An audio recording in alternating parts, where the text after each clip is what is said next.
ये जो course content हैं ये इसकी तरतीब आगे पीछे हो सकती है। ये जस्ट एक आपको टोटल लिखा हुआ, लेकिन वो कंटेंट्स के लिहाज से अगर कुछ आगे पीछे हम करते हैं, किसी टॉपिक को पहले पढ़ लेते हैं या बाद में पढ़ लेते हैं तो वो होगा, लेकिन मोस्टली हम इनमें से मैक्सिमम कवर कर लेंगे इंशाल्लाह समर में।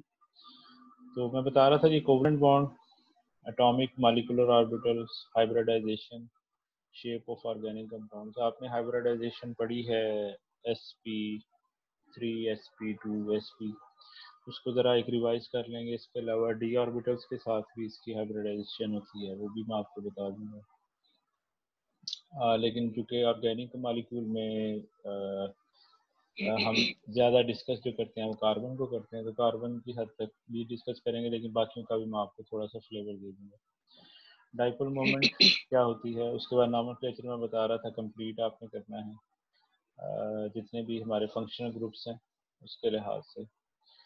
उसके बाद हम अल्केन, अल्कीन, अल्काइन, साइक्लोअल्केन की प्रेपरेशन और प्रॉपर्टीज मीन रिएक्शंस हम उसमें स्टडी करेंगे। अल्काइल हैलाइड्स का पढ़ेंगे और ग्रिग्नार्ड रिएजेंट के बारे में हम पढ़ेंगे, क्या होता है उसके रिएक्शन का, उसकी स्ट्रक्चर कैसी होती है और उसकी स्पेक्ट्रोस्कोपिक एनालिसिस।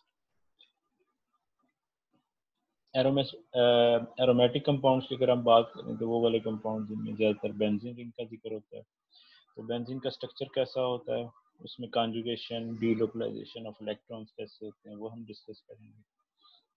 उस दिन मैंने जस्ट ओवरव्यू दिया था, मुझे सारे कंटेंट्स बने याद नहीं थे, फिर मैंने इसलिए थोड़ा सा आपको बताया था। फिर इसके मेथड ऑफ प्रेपरेशन, किस तरीके से एरोमेटिक कंपाउंड्स बनाते हैं हम, और फिजिकल केमिकल प्रॉपर्टीज़, फिर इसकी पॉलीसाइक्लिक एरोमेटिक हाइड्रोकार्बन्स क्या होते हैं।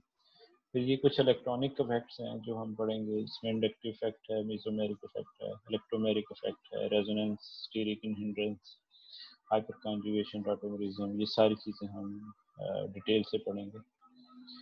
और उसके बाद सब्स्टिट्यूशन रिएक्शंस हैं जिसमें न्यूक्लियोफिलिक सब्स्टिट्यूशन और एलिमिनेशन रिएक्शंस हैं, ये हम देखेंगे। स्टीरियोकेमिस्ट्री का फिर एक टच है। स्टीरियोकेमिस्ट्री ऑप्टिकल प्रॉपर्टीज़ आप समझ लें किसी भी कंपाउंड्स की, कि लाइट के साथ, प्लेन पोलराइज्ड लाइट के साथ उसका बिहेवियर क्या है, वो हम देखते हैं। उसी की बेस पे हम आइसोमराइज भी करते हैं कि ये डेक्स्ट्रोरोटेटरी है, लीवोरोटेटरी है, एंटी क्लॉकवाइज जा रहा है, क्लॉकवाइज जा रहा है, इसकी रोटेशन मॉलिक्यूल की कैसे हो रही है, वो हम स्टडी करते हैं स्टीरियोकेमिस्ट्री।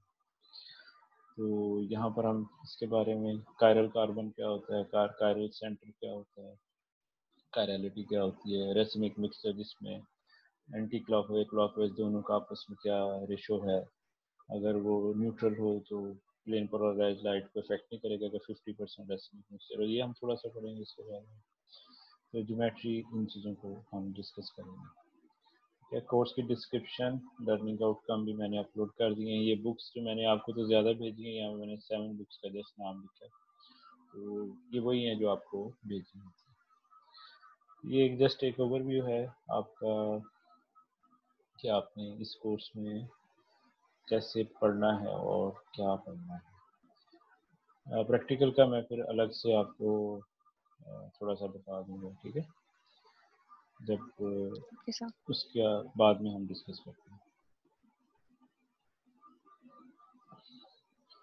कॉपी की जैसे आप बात कर रहे थे प्रैक्टिकल की, मैंने आपको इधर भी बता दिया था कि पुरानी कॉपी का मकसद ये था कि किसी ने अगर 2-4 लिखे हुए तो आगे से वो उसकी कंटिन्यूटी में ले जाए, नहीं भी लिखे तो कोई ऐसा इशू नहीं है, हम जैसे साथ साथ मैं आपको बताता जाऊँगा। इस वीक में जैसे मैं आज आपको बताऊँगा अपनी कॉपी में क्या क्या लिखना है, तो आप अपनी कॉपी कंप्लीट करते जाएँ साथ साथ, तो इशू कोई नहीं होगा इंशाल्लाह।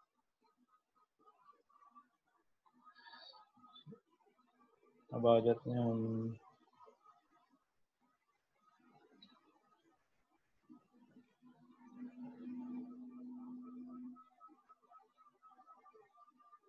तो ये गूगल में डाउनलोडिंग का इशू बड़ा आ रहा है।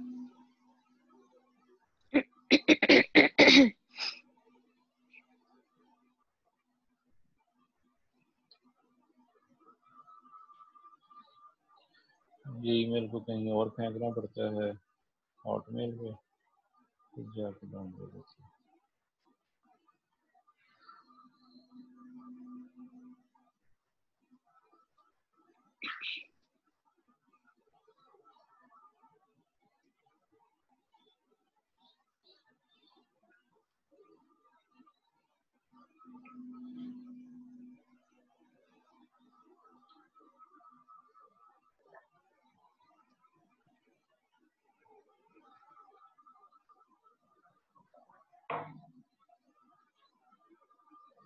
बच्चों कैमरा मैंने अपने इसलिए नहीं ऑन किया, एक तो ये कि मैंने स्क्रीन शेयर करनी है, और दूसरी ये बात कि उसमें जो आवाज़ की डिस्टॉर्शन होती है, क्योंकि मैंने शुरू में करता रहा हूँ कैमरा जी ऑन, तो मैंने देखा बहुत से बच्चों की इतनी ज़्यादा उनको डाउनलोडिंग का इशू, स्ट्रीमिंग का इशू होता है, तो एक भी कैमरा ऑन हो जाए तो वो उनकी ना पट्टाई बैठ जाता है। तो मैं फिर सर, हम इसलिए, लोगों ने जो पिछला सेमेस्टर गुजारा ऐसे ही सब टीचर्स ने किया था, कैमरा किसी ने नहीं ऑन किया। हाँ मैं इसलिए कह रहा हूँ कि आप जो है वो उदास ना हो जाएंगे, हम सर को देख नहीं रहे, नहीं तो मैं बता सर, आप दूँ। वीकली ऑन कर दिया जाएगा। तस्वीर तो आ रही होगी मेरी, तो उसी पे हम्म। गुजारा करें। वो नहीं यकीनन होता किसी सम शादी की टाइम, तस्वीर है ये। एक सम टाइम लोग ये भी होता है ना कि जो बोलता है बंदा तो उसके साथ एक इंटरेक्शन डिफरेंट सा फीलिंग आती है। मैं इसलिए तरह थोड़ा सा आपको कह रही है कि वो सर, जब आप स्क्रीन शेयर करेंगे ना और वीडियो ऑन करेंगे तो आपकी आवाज भी डबल होगी और हमें सही नहीं आएगी, कट जाएगी बल्कि। हम्म, शुरू मैम इकरा ने भी किया था, फिर वो एक दो क्लासेस के बाद उन्होंने बंद कर दिया क्योंकि हमें आवाज का इशू हो गया था बहुत। हाँ नहीं मैंने भी शुरू में, मेरा ख्याल मैंने एक हफ्ता 10 दिन लिए थे लेक्चर, उसके बाद मैंने कहा यार ये तो इवन बच्चों के भी मैंने सर, कैमरे आपने ऑन पिछले करवाए हुए सेमेस्टर थे। में पढ़ाया ऑर्गेनिक केमिस्ट्री? ऑर्गेनिक मैंने फॉल में पढ़ाया था, स्प्रिंग में तो नहीं, हम्म। स्प्रिंग में तो मैंने ऑफर नहीं किया। और जी को सर अबू बकर ने मुझे कहा था कि फीस वाले इनको मैसेज कर दें, तो आज ही शायद वो चालान फॉर्म भेज देंगे, मैं फीस पे कर दूंगी। अच्छा अच्छा, कितनी फीस है इसकी बता दें अब बाकी बच्चों को भी, क्योंकि अक्सर को नहीं पता था। आई गेस 16,000 है, इतनी ही होती है एक अच्छा, फी, एक उसकी एक सब्जेक्ट कोर्स की। की, हाँ। दूसरा ये भी जी। मेरा ख्याल है, जो आप लोग कोर्स रिपीट करते हैं उसकी फीस तो देनी पड़ती है एक्स्ट्रा, अब आपके पैकेज में शामिल नहीं होता ना, जो आपका रेगुलर हम्म। पैकेज यूनिवर्सिटी के साथ हुआ है, क्योंकि वो कुछ बच्चे पूछते हैं तो मैं कहूँ पैकेज के अलावा ही देना पड़ता है, क्योंकि रेगुलर सेमेस्टर में अगर आप इसको इनरोल करवाएं समर के अलावा तो नहीं देना पड़ता। क्योंकि सर वो यही कहेंगे फेल तो आप अपनी गलती से ही होते हैं, तो खुद ही आप करें जो करना है। हाँ मैं वही कह रहा हूँ ना कि फिर इसमें नहीं कोई करता जी। अकोमोडेट। हम्म।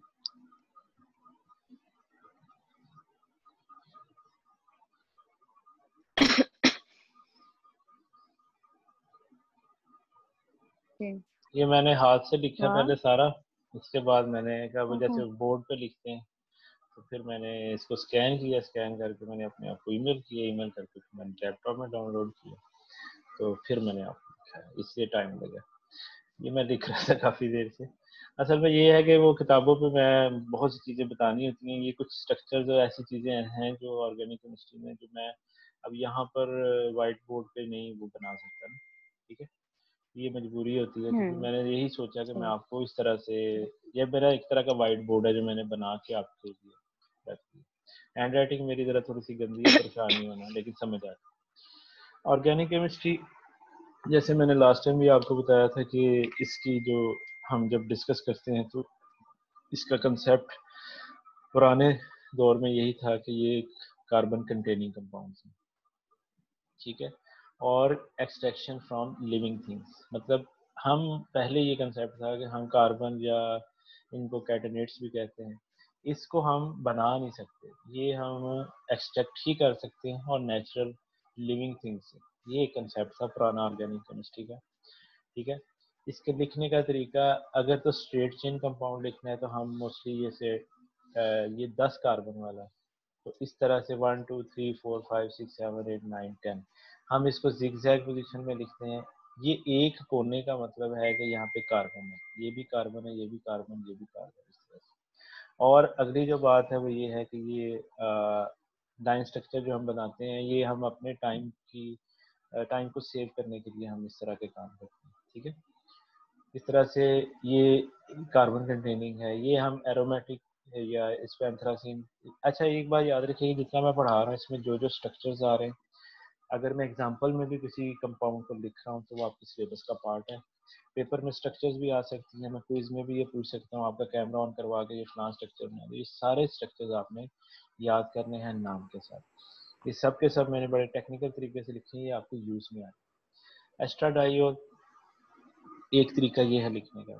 इसमें ये जो 3D स्ट्रक्चर होता है उसमें मोस्टली हम इस तरीके से जो बनाते हैं, एक तीर लगा के जो कोने से छोटा और आगे से ऐसे बड़ा होता है, इसका मतलब होता है ये आपकी तरफ है, इस टुवर्ड्स योर सेल्फ। और अगर हम डॉट डॉट डॉट लगाएंगे इसका मतलब अवे फ्रॉम द प्लेन है। तो हम मोस्टली 3D स्ट्रक्चर्स को इस तरह से मेंशन कर देते हैं। तो पहला जो कंसेप्ट था वो यही था कि आइसोलेशन हम केमिकल्स की करते हैं और उसमें हम नेचुरल और लिविंग थिंग्स से आइसोलेट करते हैं केमिकल्स को जो हमारे ज़्यादा इस्तेमाल में आते हैं। और जो जदीद साइंस है उसमें फिर हमने उसका मॉलिक्यूलर स्ट्रक्चर से रिएक्शन मैकेनिज्म ये हम फिर फर्दर स्टडी किया कि किस तरीके से वो हो रहा है। जैसे ये 3 कंपाउंड्स हैं, नेचुरल, विलो, पॉपीज, इफेड्रा, इनमें से हमें ये तो पता था कि इनकी मेडिसिनल बेनिफिट्स हैं और ये यूज़ होते हैं जैसे 1850 के रहा, लेकिन हमें ये नहीं पता था कि ऐसा क्यों होता है। हमें सिर्फ ये ऑर्गेनिक केमिस्ट्री में ये पता था कि हम एक्सट्रैक्ट करते हैं, इसमें से एक्सट्रैक्शन की और उसको दवाई के तौर पे पिला दिया। तो मेडिकल साइंस एक तरह की जो आपकी बायोटेक्नोलॉजी और बायोकेमिस्ट्री से रिलेटेड है, वो चीज़ें ऑर्गेनिक केमिस्ट्री से ड्राइव हुई कि पहले इसी से ही मतलब ये समझ लें कंबाइंड जॉइंट साइंस था या मेडिकल पॉइंट ऑफ व्यू से। अब उसके बाद हमें पता चला कि इसमें विलो के अंदर सैलिसिलिक एसिड है जिसकी मेडिसिनल प्रॉपर्टीज है, ये बेंजीन रिंग कहलाती है। और ये जो इस तरह से बॉन्ड हम बनाते हैं ये कॉन्जुगेशन शो कर रही है, डबल सिंगल डबल, ठीक है।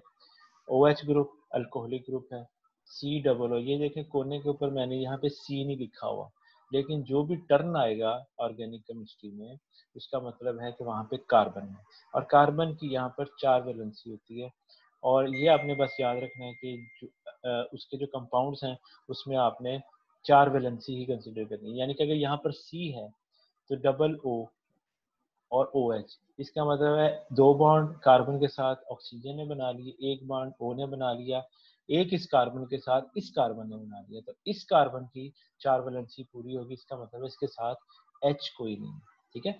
लेकिन अगर मैं यहाँ पर बात करूँ इस कार्बन की, तो यहाँ पर 1 बॉन्ड इसने इसके साथ बना लिया, 1 बॉन्ड इसके साथ बना लिया और डबल बॉन्ड इसके साथ बना लिया। ऑर्गेनिक केमिस्ट्री में कोवलेंट बॉन्डिंग की बात है। कोवलेंट बॉन्ड क्या होता है? म्यूचुअल शेयरिंग ऑफ इलेक्ट्रॉन्स, यानी कि ये अगर मैं इस कोवलेंट बॉन्ड की बात करूं तो इस कार्बन के दरमियान और इस O के दरमियान जो बॉन्ड है इसमें एक इलेक्ट्रॉन इस कार्बन ने दिया है और एक O ने दिया, ये दोनों की शेयरिंग से एक बॉन्ड बना है। एक bond mean 2 electrons, mutual sharing of electrons, ठीक है।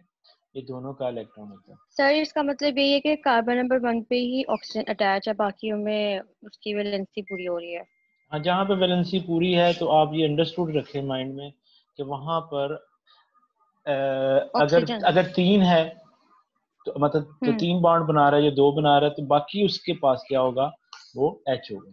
जैसे अगर मैं ऊपर बात करूं, यहाँ पर ये कार्बन कार्बन कार्बन हम्म। कार्बन इस तरह से चेन है।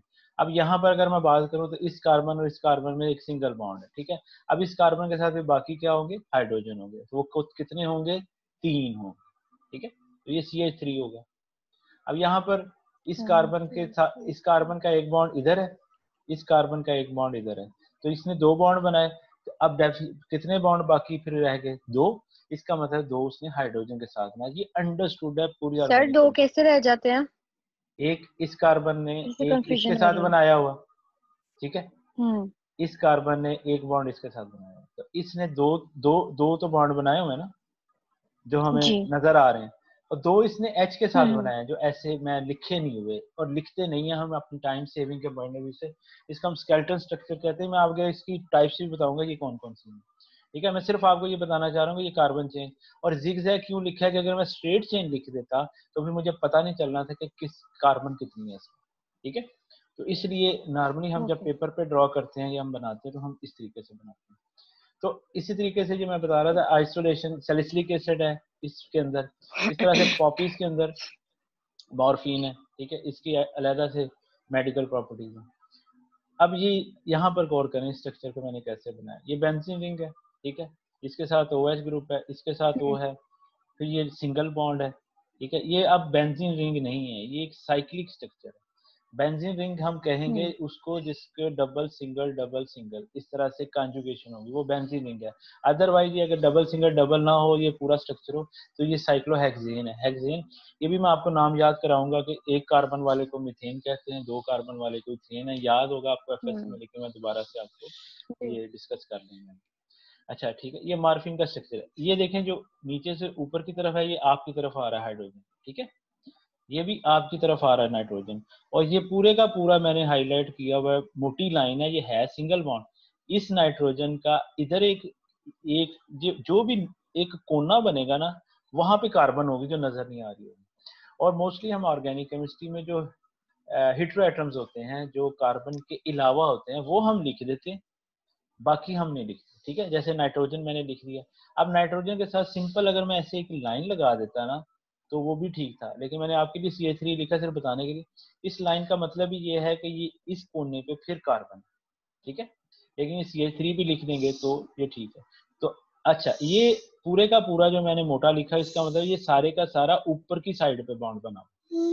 आपको बायोकेमिस्ट्री में और बायोटेक्नोलॉजी में इस तरह के स्ट्रक्चर से पाला पड़ना। मैंने कोशिश की जहाँ पे ज्यादा example medical point of view से जो है ना आपकी बायोटेक्नोलॉजी की, वही लिखी, ताकि आपको थोड़ा सा चीजें इस्तेमाल होंगी। अब मॉर्फिन का स्ट्रक्चर अगर आप देखें तो ये ऊपर की तरफ नाइट्रोजन है, और इस नाइट्रोजन के साथ प्लेन की साइड पे CH3 है। इस तरह से ऊपर की साइड में यहाँ पे कार्बन है, ये भी कार्बन ऊपर है, फिर इस कार्बन नीचे की तरफ जा रही है इस कार्बन की, ठीक है। ये इसका स्ट्रक्चर बनाने का तरीका है। अब ये साइक्लिक स्ट्रक्चर है, इस तरह से ये भी एक साइक्लिक है। अब ये मैंने डॉट डॉट डॉट डाले, इसका मतलब है ये अवे फ्रॉम द प्लेन है, यानी कि अगर मैं लैपटॉप को एक प्लेन गिनूं तो ये अंदर की तरफ खूब रहा है, यानी कि नीचे की साइड पे होगा। इट डजेंट मीन ये डॉट है, ये टूटा हुआ बॉन्ड है, ये वीक बॉन्ड, ठीक है। ऑर्गेनिक केमिस्ट्री हम इस तरीके से इसको जाहिर करते हैं और ऐसे ही बनाते हैं, ठीक है। तो ये हमारा मैंने एक छोटा ये अच्छा, इस तरह से एफिड्रा प्लांट से निकलता है, ये भी देखें, ये बेंजीन रिंग का स्ट्रक्चर है। यहाँ पर ये कार्बन है, ये ऊपर की तरफ OH है, फिर ये कार्बन है, फिर ये ऊपर की तरफ ही है, फिर ये नाइट्रोजन है। नाइट्रोजन के साथ अगर मैं H ना भी लिखूं तो अंडरस्टूड है कि नाइट्रोजन की 3 वैलेंसी होती है, 3 बॉन्ड बनाता है, तो 2 बने हुए तो एक H है, ठीक है। लेकिन अगर मैं ऐसे और ऐसे भी लिख देता तो तब भी आपने इससे परेशानी, लेकिन हम मोस्टली हेटेरो एटम के साथ लिख ही देते होते हैं उसकी हाइड्रोजन, ठीक है, ताकि कंफ्यूजन जो है ना वो बिल्कुल ना रहे। सर ये जो लास्ट पे है यहाँ पे, तो फिर इसके 3 बॉन्ड नहीं हुए? कहाँ पे? 2 ये कार्बन के साथ और एक H के साथ। ये इस नाइट्रोजन की बात कर रहे हैं जी जी या इस कोने की बात कर रहे हैं? सर ये नाइट्रोजन की बात कर रही हूँ ना। नाइट्रोजन के 3 बॉन्ड ही है ना, तो नाइट्रोजन के 3 ही होते हैं, 1 2 और 3। एक ठीक इसके है, पास लोन पेयर होता है, वो मैं आगे एक्सप्लेन करता हूँ, ठीक लोन पेयर, ठीक है। ठीक इस तरह से ऑक्सीजन के ठीक पास 2 लोन पेयर होते हैं, ठीक है, इसके पास एक लोन पेयर है। लोन पेयर के पूरा एक उसके पास 2 इलेक्ट्रॉन का जोड़ा, ठीक है। म्यूचुअल शेयरिंग ऑफ इलेक्ट्रॉन तो हो गए ना, एक इलेक्ट्रॉन अपना और एक दूसरे का। और लोन पेयर होता है कि पूरे का पूरा 2 इलेक्ट्रॉन का जोड़ा उसका अपना होता है, वो किसी को शेयर भी कर सकता है और उससे अटैक भी कर सकता है। अच्छा, अब ये देखें, यहाँ पर मैंने जैसे मैंने इस स्ट्रक्चर में मॉर्फिन में तो कोने पे CH3 लिख दिया, यहाँ पर नहीं मैंने लिखा, तो इसका मतलब भी CH3 ही है, ठीक है। इस तरह की लाइनें जो स्ट्रक्चर की बनी होती हैं, जिस तरह की चीजें होती है, उसको अंडरस्टैंड करने के लिए मैंने ये एग्जांपल लिखे, और अब आपको इसमें कोई कंफ्यूजन है तो बताएंगे कैसे लिखें, ठीक है। तो आज की तारीख में अगर हम देखें तो हमें ये पता है कि किस किस प्लांट में कौन कौन सा केमिकल है। अब इसको अगर हम एक्सट्रैक्ट करते हैं, इसको एक्सट्रैक्ट करते हैं प्लांट से, तो this is a part of organic chemistry, ठीक है। और इसको हम अपने पर्पस, अब ये लिविंग थिंग से ही निकला है, ठीक है, लेकिन मॉडर्न साइंस में हम इस तरीके से इसको देखते हैं। तो ऑर्गेनिक केमिस्ट्री का लफ्ज सबसे पहले एक स्वीडिश साइंटिस्ट था, उसने बनाया था, जॉन जैकब बेrzelius, ये उसका नाम लिखा हुआ है। इसने ये सबसे पहले ऑर्गेनिक का टर्म यूज किया था, और at that time the organic chemistry is defined as the study of chemical compounds extracted from living thing. ये जस्ट डेफिनेशन थी उसकी ऑर्गेनिक केमिस्ट्री, ठीक है। They have concept that organic compounds could only be harvested from living things but not made. हम उसको बना नहीं सकते, लेकिन हम उसको हार्वेस्ट करते हैं। अब हार्वेस्ट के लिए भी मैं आपको एक गंदी एग्जांपल देने लगा, बड़ी गंदी, यूरन और फीसिस, वो यूज करते थे, ठीक है, क्योंकि यूरिन जो था वो उसमें यूरिया था। अब यूरिया जो है वो कलर को पक्का, रंग को पक्का करता है, मॉडर्न के तौर पे यूज होता है, मैंने आपको लास्ट टाइम बताया। अब वहां पर यूरिया बनाने का तरीका तो नहीं था, तो वो क्या करते थे, यूरिन को जमा करते थे लोगों से। ये रियलिटी है, मतलब हिस्ट्री है इसकी। तो सर किस चीज के लिए मतलब?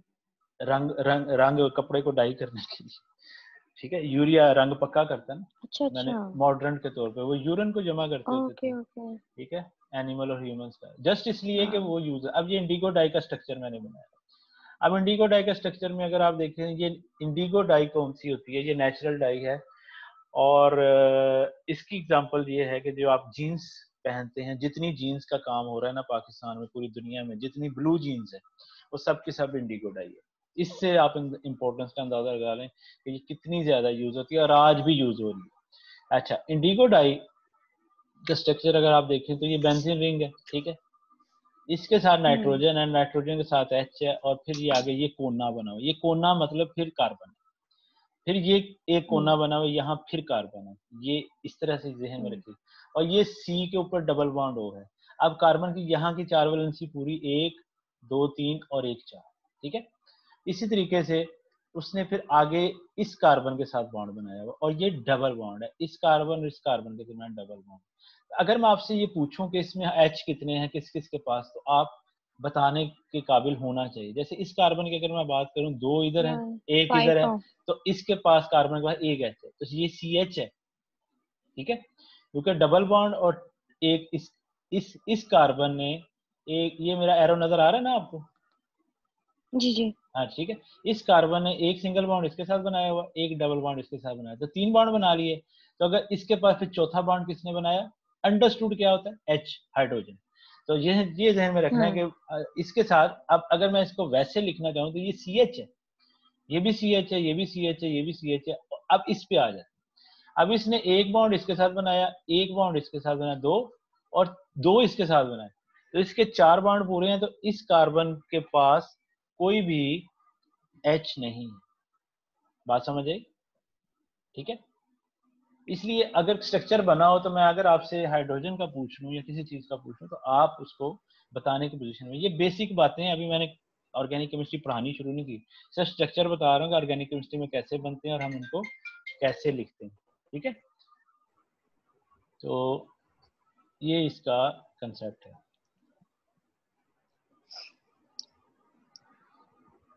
ठीक है जी।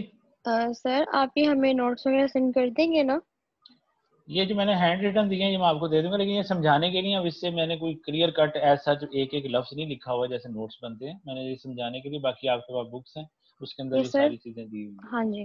ठीक है। अगर आपको एग्जैक्ट यहाँ पे मेरी सर आप अपनी बता टर्म्स दीजिएगा ये किस बुक कहीं से मैंने किस निशान सोर्स से अब है, ये तो हम फिर वहां से पढ़ अब लेंगे। ये देखे ना, नहीं मैंने वो सारा जर्नल ही, अब ये बिकॉज लिखा है, वैसे तो नहीं लिखते ना, मैंने अपनी तरफ से जैसे लिखा है मैंने, इस तरह मैंने बहुत से B C okay okay. Because है, ठीक है। बैचलर ऑफ केमिस्ट्री ओके भी होता है, लेकिन ठीक यहाँ है पे ठीक है। मैंने इसको, अच्छा, इस तरह से इस कार्बन के साथ कोई इस, ये फिर नाइट्रोजन के साथ मैंने एच लिख दिया, ठीक है। इस तरीके से ये कार्बन है, ये कार्बन है, ये कार्बन है, ये सारा कार्बन, ये इंडिगो डाई का स्ट्रक्चर है। अब इंडिगो डाई इस पे पास जो ये डबल बॉन्ड ओ है, ये बेसिकली इस, ये ऑक्सीडेशन और रिडक्शन रिएक्शन से होता है। खैर मैं उसको डिटेल बाद में बताऊंगा, ये आपके जीन्स के ऊपर कैसे इसका एक्शन होता है। तो रोम के अंदर पुराने वक्तों में पीपल सेल, ये सेल के स्पेलिंग मैंने गलत, यही मैं बता रहा हूँ कि मैं तेजी में जब बंदा लिखता है तो कुछ और लिखता है, ठीक है। ये सेल मैंने दूसरा बायोलॉजी वाला सेल लिख दिया, बेचने वाला लिखना था, ठीक है।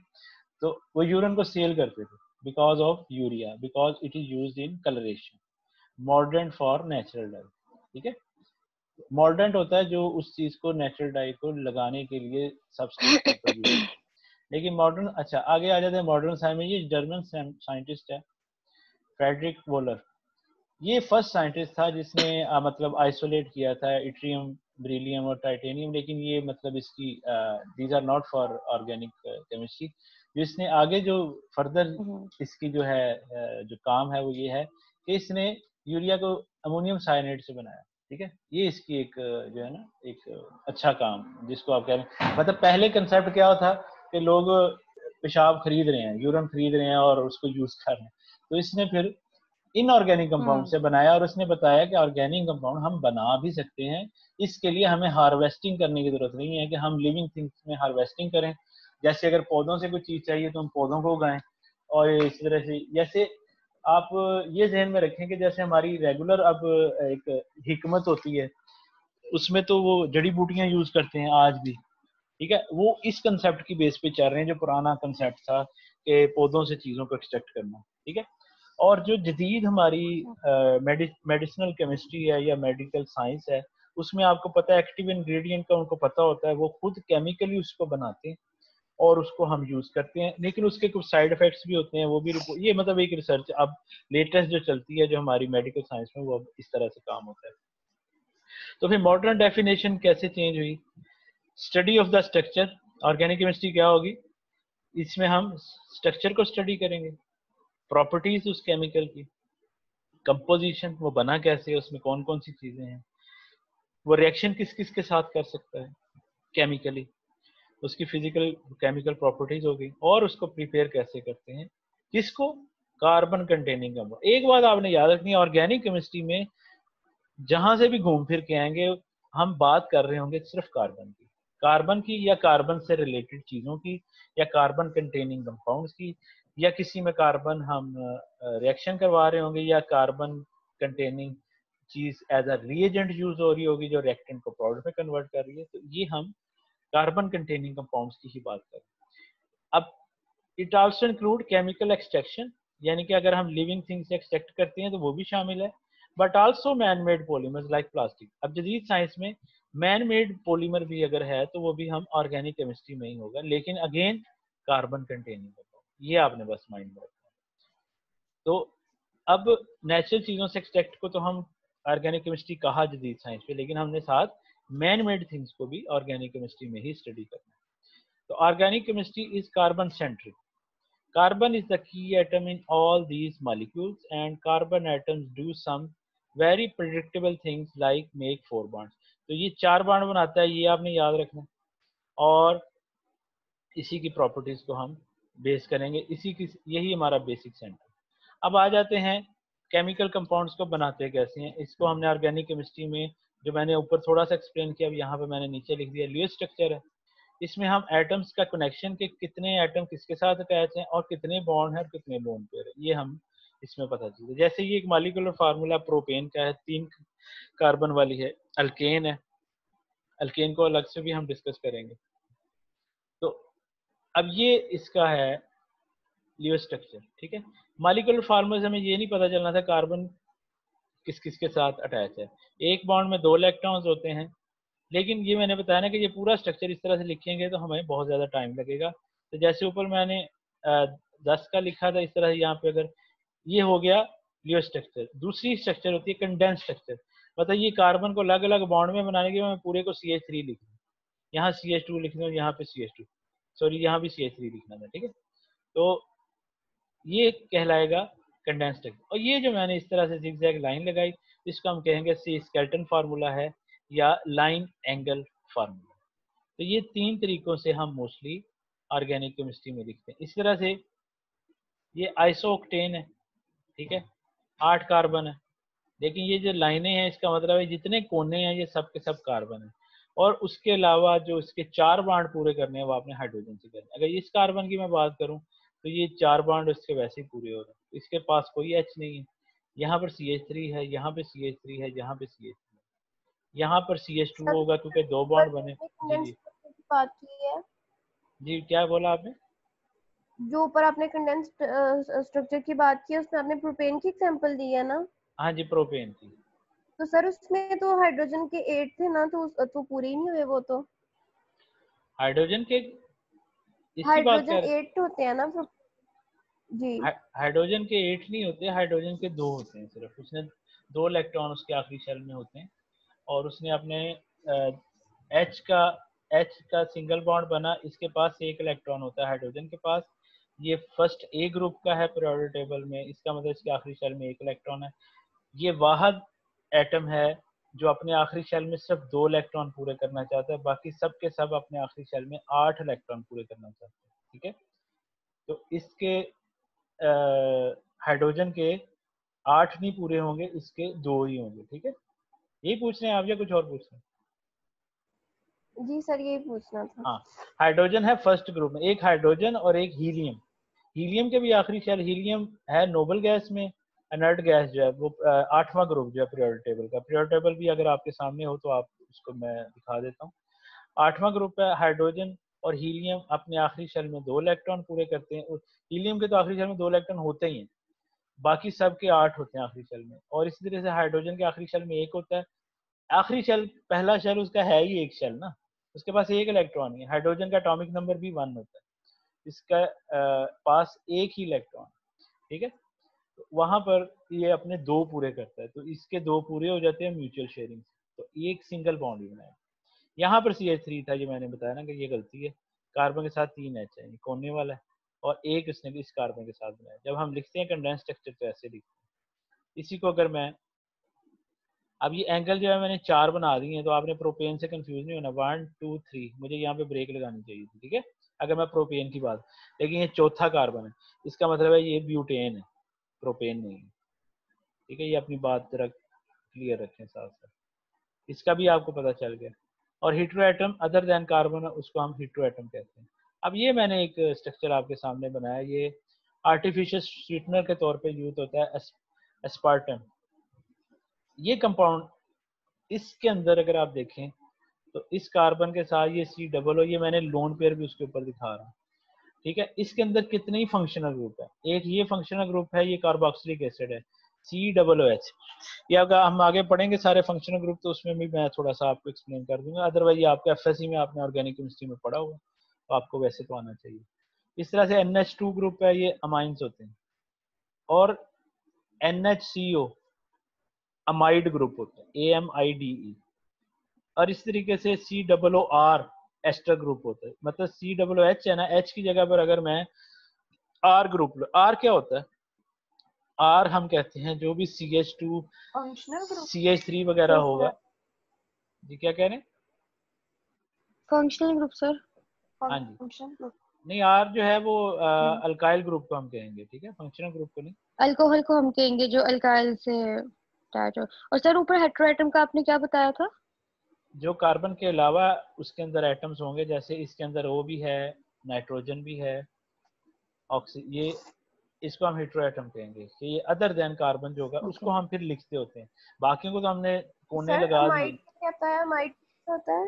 एन क्या चीज कह रहे हैं? अमाइड, अमाइड ग्रुप होता है माइड CONH ग्रुप। ये मैंने पूरा सर्कल भी सी। किया हुआ है ना इसको। CONH ग्रुप जो होता है अमाइड ग्रुप होता है, ये अमाइंस होते हैं। और ये COOR ग्रुप है, एस्टर ग्रुप है। ये R कैसे है, CO O के आगे ये CH3 लगा हुआ है ना, मैंने बताया था जो सिंपल लाइन है इसका मतलब है ये आगे नुक्कर पे फिर कार्बन ही है।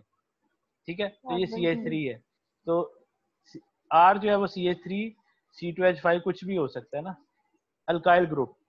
ठीक है, तो इसलिए इसको हम, ये एस्टर फॉर्मेशन है। और ये फिनाइल ग्रुप है, बेंजीन रिंग को हम फिनाइल ग्रुप भी कहते हैं। ठीक है, जो अकेला बेंजीन रिंग होती है अगर किसी के साथ अटैच हो तो हम इसको फिनाइल ग्रुप कहते हैं। और अगर OH हो साथ तो हम इसको फिनोल कहते हैं। ठीक है, अल्कोहल फिनाइल ग्रुप की। तो ये हम, इसमें मैंने लोन पेयर शो किया। मैंने बताया आप ये याद रखें, ऑर्गेनिक केमिस्ट्री में ऑक्सीजन के पास 2 लोन पेयर होते हैं, नाइट्रोजन के पास 1 लोन पेयर होता है। लोन पेयर शोन, अब इससे हमें सम टाइम लोन पेयर लिखते हैं अंडरस्टैंडिंग के लिए, जब हमने मोस्टली मैकेनिज्म वगैरह लिखना होता है, तो उस वक्त हमें सम टाइम जरूरत पड़ती है इसकी। तो इसलिए आप ये याद रखिएगा, ज्यादातर ऑर्गेनिक केमिस्ट्री में आपका इन्हीं से पाला पड़ेगा, नाइट्रोजन ऑक्सीजन से मोस्टली।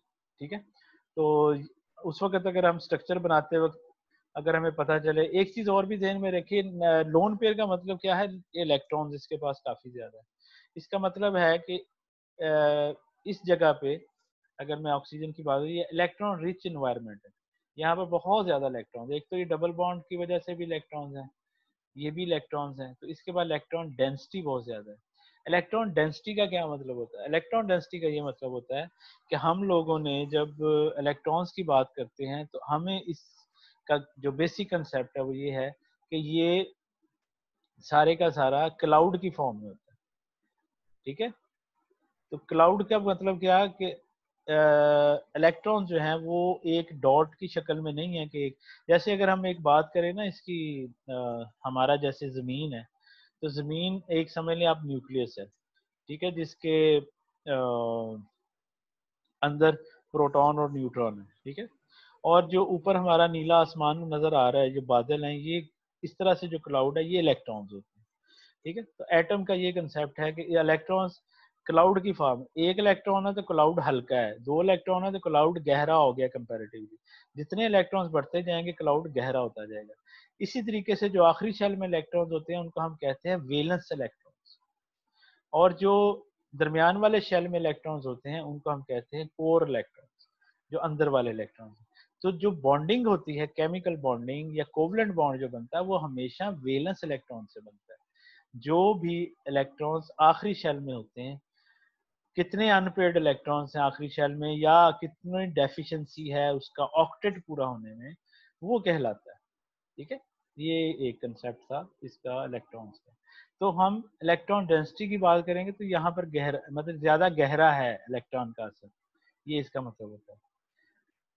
अच्छा, आगे मैंने कुछ और कंपाउंड्स बनाए हैं, ये मैंने सिर्फ इसलिए बनाए, ये साथ साथ ऐसे ही याद हो जाते हैं वरना नहीं याद। ये कैफीन का स्ट्रक्चर है, कॉफी अब हम पीते हैं, ये भी नेचुरली एक्सट्रैक्ट होता है, ठीक है। ये जो आपको पता है मॉर्निंग में गुड मॉर्निंग कॉफी, ये होती है उसकी केमिस्ट्री, ठीक है। ये नाइट्रोजन है, इसके साथ ये CH3 ग्रुप है, नाइट्रोजन के साथ ये लोन पेयर दिखाया है, ठीक है। अब इसके साथ H नहीं लिखा हुआ, क्यों नहीं लिखा हुआ? कि इसके 3 बॉन्ड पूरे हैं, ये डबल बॉन्ड बना हुआ है, ये सिंगल बॉन्ड बना है। अगर ये पीछे जो स्ट्रक्चर था उसमें ये सिंगल सिंगल बॉन्ड थे तो इसलिए H लिखा था। अब यहाँ पर H तो नहीं लिखा हुआ, लेकिन लोन पेयर उसका शो किया हुआ। उस जो ऊपर स्ट्रक्चर थे उसमें H तो था लिखा, लोन पेयर नहीं लिखा, लेकिन लोन पेयर एग्जिस्ट फिर भी करता है नाइट्रोजन में। हम लिखते कब हैं? जब हमें थोड़ा सा कहीं पे स्ट्रक्चर्स की जरूरत पड़ती है या उसका मैकेनिज्म समझने की जरूरत पड़ती है। ये जो आज का लेक्चर मैं आपको दे रहा हूँ, अगर आपको ये समझ आ गया ना तो पूरी ऑर्गेनिक केमिस्ट्री समझ आ गई, ये जहन में रखिए, ये पूरी sir organic lone pair, chemistry ये जो आपने कहा है जी लॉन जी पेयर एग्जिस्ट करता है, हर हाँ, नाइट्रोजन में करेगा या इसका हर क्या होगा? नाइट्रोजन पे, मतलब हर ये जरा नाइट्रोजन क्लियर पे कर दो। करेगा, हर नाइट्रोजन पे करेगा, अनटिल कि उसके ऊपर कोई चार्ज ना हो। जैसे फॉर एग्जांपल अगर पॉजिटिव चार्ज है तो मे भी उसने लोन पेयर दे दिया होगा, ठीक है। तो इस तरह से भी समटाइम्स पोजीशन होती है, ये लोन पेयर उसने डोनेट किया या नहीं किया, या ये बॉन्ड कम हो तब पॉजिटिव चार्ज होगा। आपने पहले देखना बॉन्ड पूरे हैं तो इसका मतलब उसके पास लोन पेयर है, ठीक है। बॉन्ड भी पूरे हैं फिर भी चार्ज है लगा हुआ, एग्जाम्पल दे रहा हूँ, तो फिर इसका मतलब लोन पेयर उसने दे दिया, ये मतलब है। इस तरह से ये कार्बन है, ये मैंने ऐसे लिखा हुआ है, ये साथ मतलब जुड़ा ही हुआ है, लेकिन जो इस तरह से लिखा गया है, ये डबल बॉन्ड थोड़ा सा इधर दरमियान में लिखना चाहिए था, ठीक है। तो ये इस कार्बन, यहाँ भी कार्बन है, यहाँ नाइट्रोजन है, यहाँ भी कार्बन है। इस तरह इस नाइट्रोजन के साथ यहाँ भी CH3 लगा हुआ है, इस नाइट्रोजन के साथ यहाँ भी CH3 लगा, ऐसे हम स्ट्रक्चर बनाते हैं, ठीक है। ये मैंने आपको बताया ना कि ये हम उसका स्केलेटन फार्मूला नहीं लिखते, बल्कि हम इस तरह से उसको लाइन एंगल फार्मूले के साथ ही लिखते हैं। कैफीन का ये स्ट्रक्चर है। इस तरह से रेटिनल है, ये वो क्या चीज होती है? ये केमिकल हमारी आंखों के अंदर जो हमारी विजिबल लाइट को नर्व सिग्नल के अंदर, अब ये आप बायोटेक्नोलॉजी के हैं, बायोकेमिस्ट्री के, तो आपको इसका भी स्ट्रक्चर आना चाहिए, ठीक है। अब ये कैसे मैंने लिखा हुआ है? अब ये बेंजीन रिंग है, इसके ऊपर ये दो उसके सींग बनाए हुए हैं, ये CH3 और CH3 है, इस कार्बन के साथ अटैच। अब इस कार्बन के साथ ये CH3 के अटैच।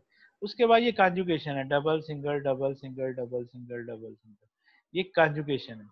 इस तरह से ये भी कॉन्जुगेशन है। अगर मैं कहूँ कि कॉन्जुगेशन की कंटिन्यूटी कहाँ तक गई, तो आप ये बता सकते हैं कि ये डबल सिंगल ये तो घूम रहा आपस में।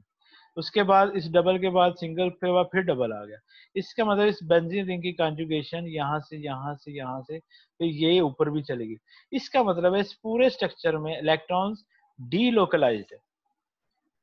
लोकलाइज्ड का मतलब है एक ही जगह मौजूद होना, डीलोकलाइज का मतलब है फैल जाना। कॉन्जुगेशन से इलेक्ट्रॉन्स डीलोकलाइज होते हैं, ठीक है, एक जगह मौजूद नहीं होते। इसका फायदा क्या होता है? उसका फायदा ये होता है कि अगर इलेक्ट्रॉन डीलोकलाइज होंगे तो वो मॉलिक्यूल ज्यादा स्टेबल होगा। किस सेंस में?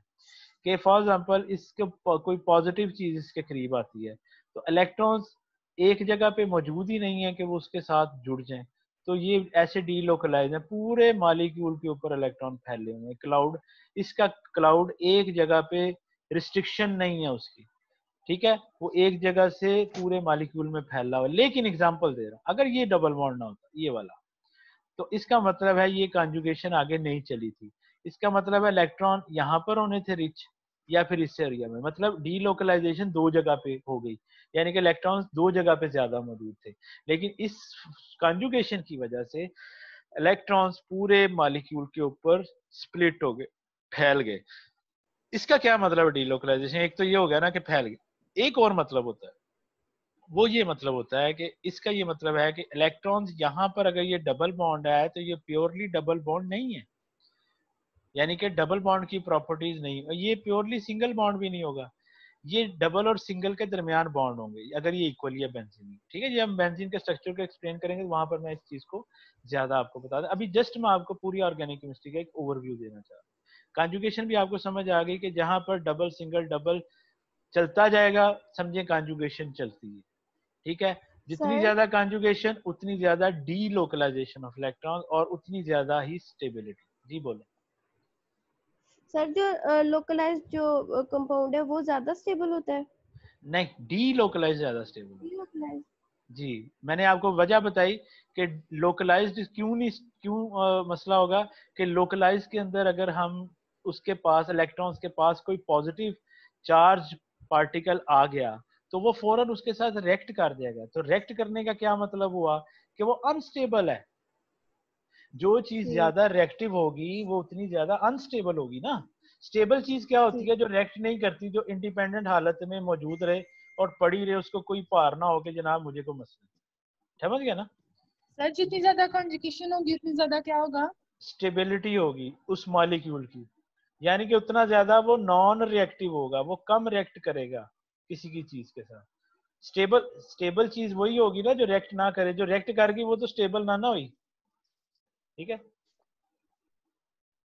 अब मैं जरा थोड़ी सी, ये चीज होती है डीलोकलाइजेशन और लोकलाइजेशन। ठीक है, ये मैंने आपको इसका भी बता दिया, chemical responsible for turning visible light into nerve signal. अब आ जाते हैं हम जैसे हमने जब पॉलीमर बनाया तो फिर हम 1970 में जाके फिर हम इलेक्ट्रिकली कंडक्टिव किस्म का भी प्लास्टिक बनाया। उसका क्या फायदा हुआ कि हमें उससे ये पता चला कि जैसे हमारे इलेक्ट्रॉनिक डिवाइसेस में, लैपटॉप के अंदर हमें बहुत से लाइट वेट लैपटॉप बनाने में एक ब्रेक थ्रू हुआ। तो ये पॉलीमर केमिस्ट्री एक अलग केमिस्ट्री है और ये भी ऑर्गेनिक केमिस्ट्री के प्लेटफॉर्म में आती है। इनऑर्गेनिक पॉलीमर्स भी होते हैं, ऑर्गेनिक भी होते हैं, लेकिन इसमें पॉलीमर का मतलब है कि मोनोमर्स छोटे छोटे मॉलिक्यूल मिलके एक बड़ा मॉलिक्यूल बनाते हैं। ठीक है, बिग स्ट्रक्चर बनाते हैं जुड़ा हुआ, लेकिन वो छोटे छोटे रिपीटेड यूनिट्स का होता है। पॉलीमर में और मैक्रो मॉलिक्यूल में क्या फर्क है ये भी याद रखें। मैक्रो मॉलिक्यूल होता है ओवरऑल बड़ा मॉलिक्यूल, जैसे ये मैंने लिखा हुआ है, ये ओवरऑल बड़ा मॉलिक्यूल है। ठीक है, पॉलीमर क्या होता है? छोटे छोटे, जैसे पॉलीथिलीन की मैं बात करूं तो इथिलीन होते हैं दो कार्बन वाला compound, CH2 double bond CH2, ये इथीन है। अब पॉलीथीन क्या होगा? वो इसका पॉलीमर होगा, रिपीटिंग यूनिट, यानी कि ये छोटे छोटे मॉलिक्यूल आपस में जुड़ के एक बड़ा मॉलिक्यूल। तो डिग्री ऑफ पॉलीमराइजेशन से हमें पता चलता है कितना बड़ा मॉलिक्यूल, मतलब 1000 यूनिट मिले हैं, 2000 मिले हैं। ठीक है, इसकी डिग्री ऑफ पॉलीमराइजेशन 400 है या 1000, इस तरह से बड़ा बड़ा मॉलिक्यूल। और मैक्रो मॉलिक्यूल नहीं कहते हम उसको, पॉलीमर कहते हैं। पॉलीमर एक से ज्यादा, पॉलीमर होता है यूनिट जो उसका। अच्छा, ये जो है ना मैक्रो मॉलिक्यूल कहलाता है, जो बड़ा मॉलिक्यूल ओवरऑल ही बड़ा होता है। अगर हम पॉलीमर की बात करें तो उसका भी मॉलिक्यूलर वेट वो उसके रिपीटिंग यूनिट को जमा करके हम निकालते हैं। ठीक है, लेकिन उसके सिंगल मोनोमर का एटॉमिक वेट कम नहीं होगा, तो मॉलिक्यूलर वेट कम नहीं होगा। ये जो बल्कि मॉलिक्यूल होता है, मैक्रो मॉलिक्यूल होता है, इसका जो मॉलिक्यूलर वेट होता है ये ओवरऑल सारे जितने भी उसके अंदर एटम्स होते हैं उनको जमा करके हम निकालते हैं। अगर अच्छा मैं इस बीटानीन है, ये कंपाउंड है, ये भी प्लांट से एक्सट्रैक्ट होता है। पर्पल कलर जो होता है इसका इसका होता है। अब इसमें मैंने एक स्ट्रक्चर बनाया, इसको जरा समझें। ये नाइट्रोजन है, ये मैं यहाँ पर थोड़ा सा ना जगह मैंने ना यहाँ से शुरू कर दिया था स्ट्रक्चर थोड़ा सा नीचे, लेकिन वैसे बताइए नाइट्रोजन है, इसके साथ ये कार्बन है, फिर ये COOH है, और इसके साथ फिर ये COOH है, ये O और OH है, और उसके बाद ये यहाँ कार्बन है, यहाँ कार्बन है, फिर डबल बॉन्ड, यहाँ कार्बन, फिर डबल बॉन्ड नाइट्रोजन। अब ये देखें नाइट्रोजन के ऊपर पॉजिटिव चार्ज। अब इसका क्या मतलब, जो आप ऊपर सवाल कर रही थी आयशा कि लोन पेयर होगा कि नहीं होगा। अब अगर देखें तो इस सूरत में होगा कि नहीं होगा लोन पेयर इसमें नाइट्रोजन दे देंगे सर। जी नहीं होगा। दिया ना, इसके 3 बॉन्ड पहले देखें पूरे। 1 2 3 जी सर पूरे ही है। 3 बॉन्ड पूरे हैं। ये तो 4 बन रहे हैं। हाँ जी 4 बन रहे हैं, तो जो सर चौथा, आप नीचे से कह रहे हैं ना? नहीं नहीं नहीं, मैं इस नाइट्रोजन की बात कर रहा हूँ। अच्छा जो अच्छा नीचे ओके ओके, वाला हाँ 1 2 3 4 है।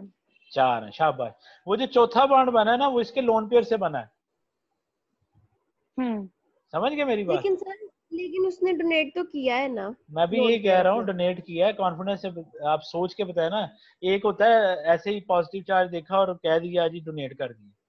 मैं जो कह रहा हूँ आपने हम्म। कैलकुलेशन करनी है, आपने पहले देखना उसके बॉन्ड पूरे करने। अब 3 बॉन्ड जी तो बना लिए, चौथा बॉन्ड जो इसने लोन पेयर दे के बनाया, तो अब इसके ऊपर फिर पॉजिटिव चार्ज आ गया। ये मतलब ये तरीका है समझ, मैं आपको समझाना चाह रहा हूँ, आपका रट्टा रट्टे से मैं कह रहा हूँ, रट्टे की तरफ ना जाए आप, ठीक है।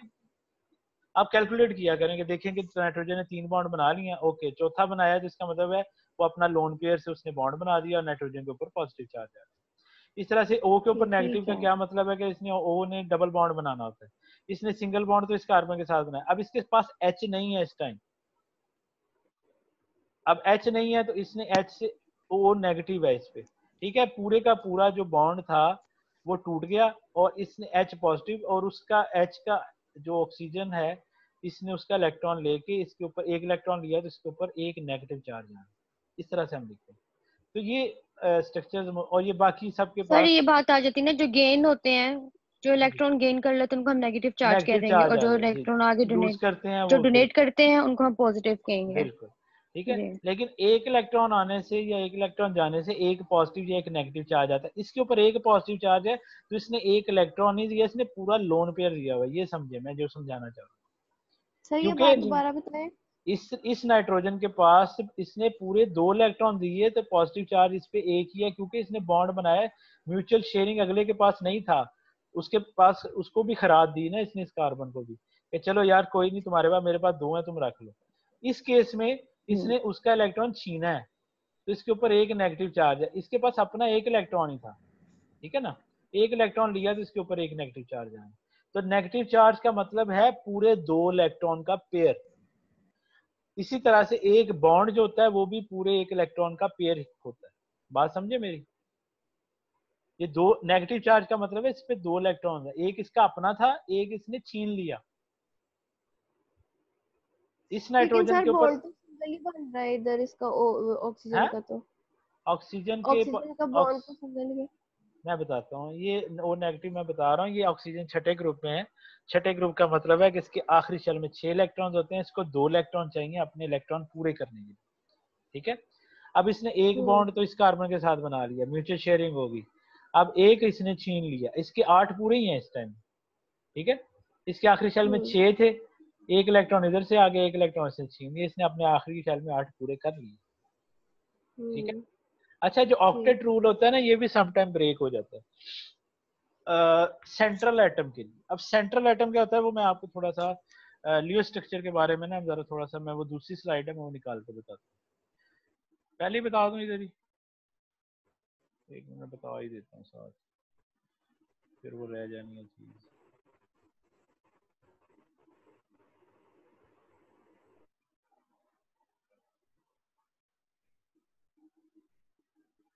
यार है मेरा लैपटॉप नजर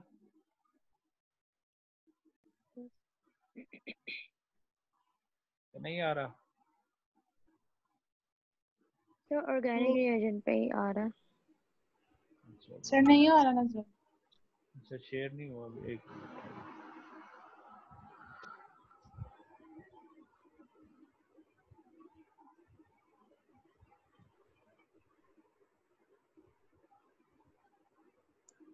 समझ तो आ रही है ना बच्चों? जी सर आ रही है। तो शुक्र है।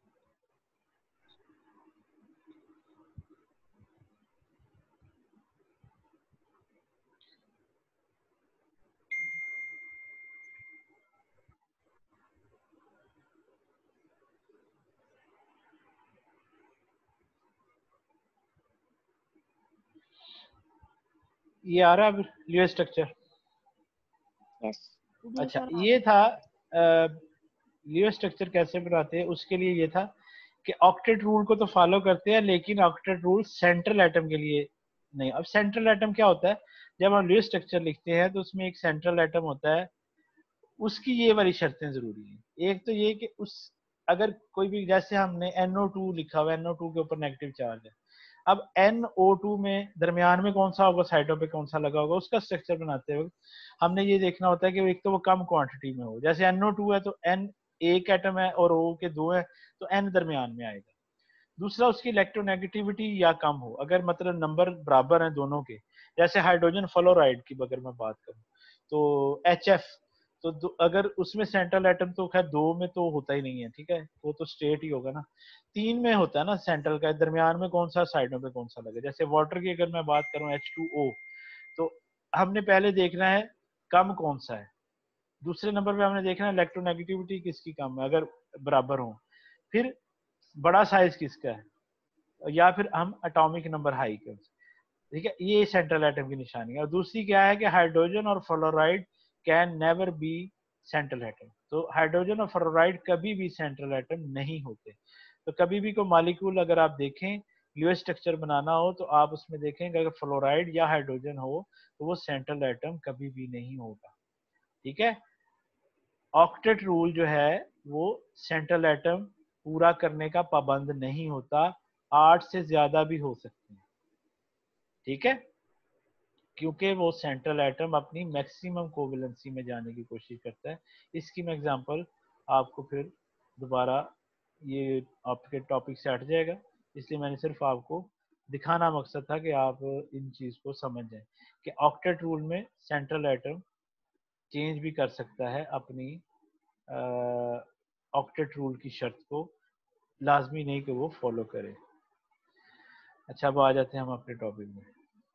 अच्छा, अब ऑर्गेनिक रिएजेंट क्या होता है, ये मैं आपको ना अभी जस्ट ऑर्गेनिक पूरी केमिस्ट्री का ओवरव्यू, हमने ऑर्गेनिक केमिस्ट्री जब पढ़नी है, स्ट्रक्चर्स का आपको पता चल गया, बॉन्ड कैसे बनाते हैं उसका हमें पता चल गया, और इस तरीके से हम समझ गए इन चीजों में। अब ऑर्गेनिक रीएजेंट का लफ्ज जब आए ना ऑर्गेनिक केमिस्ट्री, उसका मतलब है एजेंट क्या होता है, जैसे जेम्स बॉन्ड होता है तो क्या है, सीक्रेट एजेंट है, वो खास काम करता है। एजेंट का मतलब काम करने वाला। तो ऐसे ऑर्गेनिक कंपाउंड्स जो ऑर्गेनिक मॉलिक्यूल को, OM stand for organic molecule, product में कन्वर्ट कर दें तो वो ऑर्गेनिक रीएजेंट कहलाते हैं। इस चीज को, रिएक्टेंट को प्रोडक्ट में कन्वर्ट करना, ऑर्गेनिक कंपाउंड्स को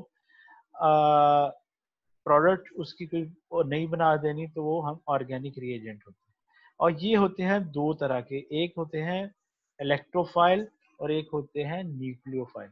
electro mean electron, file mean love, electron से प्यार करने वाले, या दूसरे लफ्जों में इलेक्ट्रॉन की कमी, यानी कि ये प्यार के भूखे हैं किसके, इलेक्ट्रॉन के। तो इलेक्ट्रॉन की इनके पास कमी है और ये चाहते हैं कि इलेक्ट्रॉन इनके पास आ जाए। तो इलेक्ट्रॉन जहां पर ये नजर आएंगे इनकी राल टपकने लगती है और ये उसकी तरफ भागते हैं कि ये हमें मिल जाए। न्यूक्लियोफाइल इसका अपोजिट है, ठीक है। ये इलेक्ट्रॉन ऑलरेडी इनके पास बहुत ज्यादा होते हैं, इनके पास या लोन पेयर होगा जिसकी वजह से इनके पास इलेक्ट्रॉन डेंसिटी ज्यादा होगी, या नेगेटिव चार्ज होगा, या दोनों भी हो सकते हैं, ठीक है। Nucleophile mean nucleus lover, nucleus में क्या होता है, पॉजिटिव, तो ये पॉजिटिव चीजों को अट्रैक्ट करते हैं। ये नेगेटिव चीजों से, नेगेटिव चीजें कौन सी, इलेक्ट्रॉन रिच स्पीशीज, उसकी तरफ अट्रैक्ट होंगी, और ये इलेक्ट्रॉन डेफिशिएंसी जिसमें होगी उसकी तरफ अट्रैक्ट होगी, ठीक है। ये इलेक्ट्रॉन रिएजेंट्स दो तरह के होते हैं, इलेक्ट्रॉन लवर, डेफिशिएंसी इनके अंदर होती है इलेक्ट्रॉन्स की। इसकी एग्जांपल में मैंने Cl के ऊपर अगर पॉजिटिव चार्ज हो, CH3 के ऊपर पॉजिटिव चार्ज हो, तो पॉजिटिव चार्ज मीन इलेक्ट्रॉन की कमी है, इलेक्ट्रॉन अगर इनको मिल जाएंगे इनका पॉजिटिव चार्ज खत्म हो जाएगा, ठीक है। ये उसकी मजीद एग्जांपल है। कैसे होती है डेफिशिएंसी, CH3 की एग्जांपल है कि इसके आखिरी शेल में 6 इलेक्ट्रॉन बनते हैं और 8 पूरे करने के लिए इसको 2 इलेक्ट्रॉन चाहिए, ठीक है, और इसलिए इसके ऊपर पॉजिटिव चार्ज है, इसकी 8 पूरे नहीं है, इसके इलेक्ट्रॉन की कमी है। दूसरा इलेक्ट्रोफाइल होता है, न्यूट्रल भी हो सकता है। एक मैंने आपको बताया इलेक्ट्रोफाइल ये पॉजिटिव चार्ज वाले, न्यूट्रल भी हो सकते हैं। न्यूट्रल कैसे होते हैं? BF3 की एग्जांपल है। BF3 की एग्जांपल में इसने 6 बॉन्ड बनाए, ठीक है, 2 इसके साथ, 2 इसके साथ, 2 इसके साथ, इसके आखिरी शेल में 6 इलेक्ट्रॉन हो गए। एक इसके बाद पाई ऑर्बिटल है, ठीक है, ये मैंने P लिखा है, सॉरी P ऑर्बिटल है, ठीक है, तो ये इसके पास इलेक्ट्रॉन की डेफिशिएंसी है। इसी तरीके से CO2 की एग्जांपल है, ये कार्बन इस ऑक्सीजन के साथ भी अटैच है, इस ऑक्सीजन के साथ भी अटैच है, तो इलेक्ट्रॉन्स की ऑक्सीजन की जो इलेक्ट्रोनेगेटिविटी है वो एज कम्पेयर टू कार्बन बहुत ज्यादा है, तो ये इलेक्ट्रॉन क्लाउड के कार्बन के इलेक्ट्रॉन क्लाउड को भी अपनी तरफ खींचेगा, इसको भी अपनी तरफ खींचेगा। तो इस कार्बन के ऊपर इलेक्ट्रॉन की 8 तो पूरे हैं, लेकिन फिर भी इलेक्ट्रॉन की कमी है, यानी कि इसकी तो इलेक्ट्रॉन की कमी हो जाती है इलेक्ट्रॉन्स होने के बावजूद भी, जिसमें CO2 की एग्जांपल है, ठीक है, ये कार्बन है लेकिन 8 पूरे होने के बावजूद भी बेचारा तरसा हुआ है, हाईली इलेक्ट्रोनेगेटिविटी की वजह से ऑक्सीजन की। बात समझ गए? इलेक्ट्रॉन 8 पूरे हों तब भी आप श्योरिटी नहीं दे सकते कि वो रजिया होया है, घरों खा के आया खाना। अच्छा जी, nucleophile electron rich species. Nitrogen के पास मैंने बताया था कि इसके बाद 3 अपना एक लोन पेयर होता है और ये 3 बॉन्ड बनाता है, ठीक है, ये इसके पास एक्सेस इलेक्ट्रॉन्स हैं लोन पेयर की फॉर्म में, या तो न्यूक्लियोफाइल पे लोन पेयर होगा या फिर नेगेटिव चार्ज होगा या फिर दोनों ही होंगे। जैसे OH के केस में अगर आप देखें तो नेगेटिव चार्ज है, O के पास 2 लोन पेयर भी हैं, ठीक है। इसी तरीके से H नेगेटिव जो चीजें होती हैं, जो H नेगेटिव वो हाइड्राइड्स होते हैं, जैसे लिथियम हाइड्राइड है तो LiH, तो उसमें अब ये भी थोड़ी सी, अगर आपने असल में PC 1 2 3 मैंने आप लोगों को नहीं पढ़ाया, इसलिए मैंने तो अब ये चीजें PC 1 में क्लियर की हुई हैं बच्चों को, ठीक है। अब H की अगर आप बात करें तो ये प्लस भी होता है और माइनस भी होता है, ठीक है। प्लस कब होता है, ठीक है, अगर तो ये अपने ही ग्रुप में फर्स्ट ग्रुप वालों के साथ रिएक्शन करेगा, सोडियम के साथ या लिथियम के साथ रिएक्शन कर रहा है तो फिर ये नेगेटिव की फॉर्म में करेगा ना। अब लिथियम भी फर्स्ट ग्रुप का है, हाइड्रोजन भी फर्स्ट ग्रुप का है, तो ये लिथियम हाइड्राइड बनता है, ये सोडियम हाइड्राइड फॉर्मेशन है, तो इसके पास नेगेटिव, तब पॉजिटिव और नेगेटिव होगा तो रिएक्शन होगा ना, आपस में जुड़ेंगे। अच्छा, आयनिक बॉन्ड का मैं आपको जैसे कोवलेंट बॉन्ड का मैं बता रहा हूँ, म्यूचुअल शेयरिंग। आयनिक बॉन्ड होता है टोटल ट्रांसफर ऑफ इलेक्ट्रॉन, जिसमें एक इलेक्ट्रॉन शिफ्ट हो जाता है, दूसरे के ऊपर चार्ज आ जाता है। इलेक्ट्रॉन जिसने लूज किया उसके पास पॉजिटिव चार्ज आ गया और वो कैटाइन बन गया, और जिसने इलेक्ट्रॉन को गेन किया उसके पास नेगेटिव चार्ज आ गया और वो एनाइन बन गया। तो कैटाइन और एनाइन फॉर्मेशन जो है वो कोवलेंट आयनिक बॉन्ड में। इस तरीके से एक और कंफ्यूजन होती है अक्सर लोगों को, इवन बड़ी क्लासों में भी, आयनिक बॉन्ड ज्यादा स्ट्रॉन्ग है या कोवलेंट बॉन्ड ज्यादा स्ट्रॉन्ग है। आप में से किसी को पता है इस बारे में? Sir covalent. कोवलेंट बॉन्ड कैसे स्ट्रॉन्ग है? सर बस मुझे इतना पता है कि कोवलेंट ज्यादा, पता नहीं वो भी ठीक पता है या गलत पता है। नहीं, आप जो बोल रही है ना वो ठीक बोल बहुत रही हैं। स्ट्रॉन्ग होता है ना आप इस वजह से। आपने जो सुना है वो ठीक सुना है, आपने गलत नहीं हाँ। सुना। सर शेयरिंग की, अपनी शेयरिंग की वजह से। लेकिन मैं बता रहा हूँ ये जो आपने सुना है ना ये कंडीशनली ठीक है। अब मैं इसका बात का क्या मतलब, अगर तो आयनिक बॉन्ड क्रिस्टल फॉर्म में है, जैसे सोडियम क्लोराइड है, सोडियम क्लोराइड का स्ट्रक्चर है, हर सोडियम के गिर्द 6 क्लोराइड है, हर क्लोराइड के गिर्द 6 सोडियम है, ठीक है। तो हम आयनिक क्रिस्टल अगर सोडियम क्लोराइड का देखें तो इस सूरत में आयनिक बॉन्ड बहुत ही स्ट्रॉन्गेस्ट है, आप उसको नहीं तोड़ सकते, बहुत ज्यादा लेटेस्ट एनर्जी चाहिए उसका क्रिस्टल ब्रेक करने के लिए। बात समझे मेरी? इसी तरीके से, लेकिन अगर मैं उस नमक को, सोडियम क्लोराइड को पानी के अंदर डिसॉल्व कर देता हूँ तो पानी के अंदर डिसॉल्व होने से सोडियम और क्लोराइड आयन ब्रेक हो गए, ठीक है। अब नमक को सॉलिड फॉर्म में आयनिक कन्वर्ट करना बहुत मुश्किल है, लेकिन पानी में हल किया तो फौरन से वो सोडियम क्लोराइड में आयन्स टूट गए, और उनकी उस हालत में सोल्यूशन फॉर्म में आयनिक बॉन्ड कम है, वीक, और कोवलेंट बॉन्ड उससे स्ट्रॉन्गर ही होगा। किसी भी, अगर वाटर के अंदर हाइड्रोजन बॉन्डिंग भी कर लेते हैं H2 तो वो कोवलेंट बॉन्ड है। लेकिन अगर मैं सोडियम क्लोराइड की बात करूं और पानी की बात करूं तो पानी के H2O से ज्यादा मजबूत सोडियम क्लोराइड का स्ट्रक्चर है, हालांकि वो आयनिक बॉन्ड है। बात समझे मेरी?